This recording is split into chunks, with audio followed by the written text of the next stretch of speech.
Google Sites je sjajno integriran s ostalim Googleovim alatima, na primjer s aplikacijom Forms ili obrasci.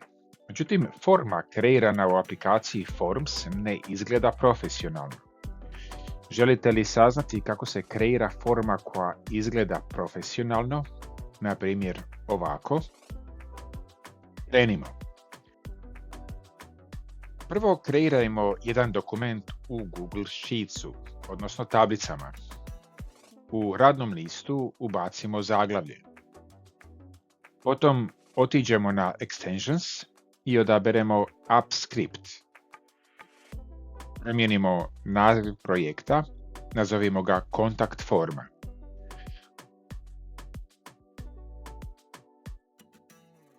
U dokumentu code.gs ubacimo ovaj kod. Kod se nalazi u prvom dokumentu, a link je u opisu ovog videa.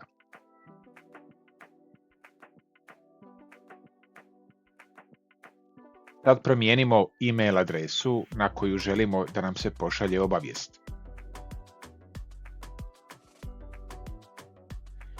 Kliknimo na Save i otiđimo na Deploy i odaberimo New Deployment. Odaberimo Web App. U opis upišemo kontakt forma. Pod Web App ostavimo svoju e-mail adresu. Pod Who has access odaberemo Anyone i kliknimo Deploy. Sad je potrebno dati odgovarajuću autorizaciju. Pratite korake.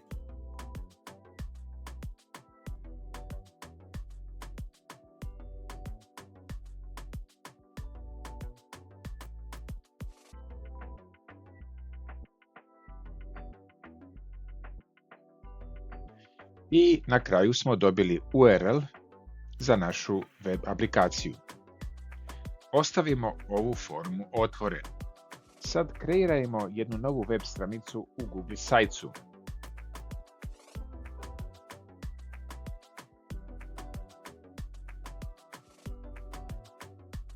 Maknemo zaglavlje, odemo na Insert Embed, u karticu Embed Code zalijepimo HTML kod. Link na taj HTML kod nalazi se u opisu ovog videa.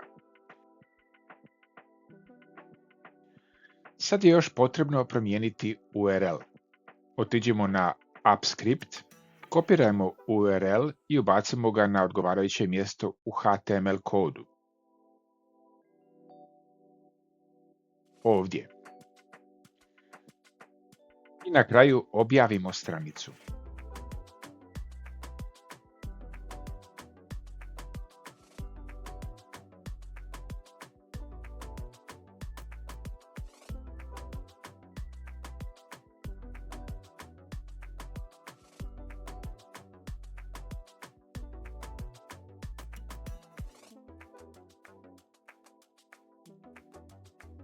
Provjerimo da li radi.